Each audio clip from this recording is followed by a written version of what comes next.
zadeckich, my zakupu wiedziamy.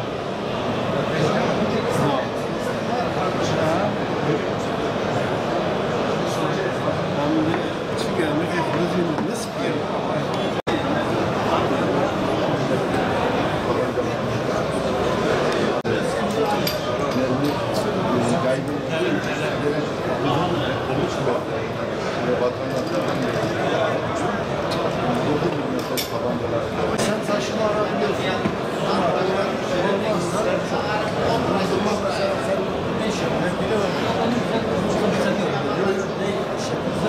Abi senin işin arkadaş işin işi yok mu?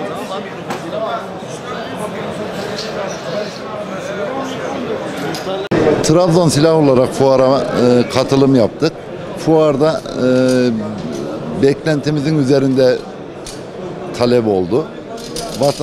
Gelen katılımcılara silahların modellerini, emniyetli bir şekilde nasıl kullanacaklarını, artı nasıl silah ruhsatı çıkaracakları hakkında bilgilendirme yapıyoruz. Katılım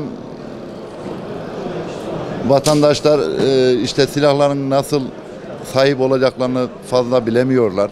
Genelde kaçak silah üzerine merakları olduğu için biz ruhsatlı olarak silah edinebilmeleri konusunda elimizden geldiği kadar bilgi vermeye çalışıyoruz. TİSAŞ 1993 yılında kurulmuş olup Zigana markası ile yarı otomatik tabanca ve silahlı kuvvetler için piyade tüfeği üretimi yapmaktadır. Üretimimizin %80'lik kısmını yurt dışı pazarında başta Amerika Birleşik Devletleri olmak üzere 50 ülkenin üzerine ihraç etmektedir. Ürünlerimiz 7.65, 9.19 mm ve 45 kalibre olarak tabancalarımızı kullanıcılara sunmaktayız. Bizim silahlarımızı diğer rakiplerimizden ayıran en büyük özelliklerden biri namlularımızdır.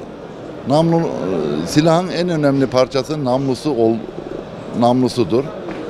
Namlu görevini yerine her türlü şartta görevini getirebilmesi gerekir. Bizim namlularımız soğuk dövme tekniği ile açıldığı için her türlü şartta görevini yerine getirmektedir. Artı korozyona karşı kaplaması, paslanmaya karşı, korozyona karşı en üst seviyededir.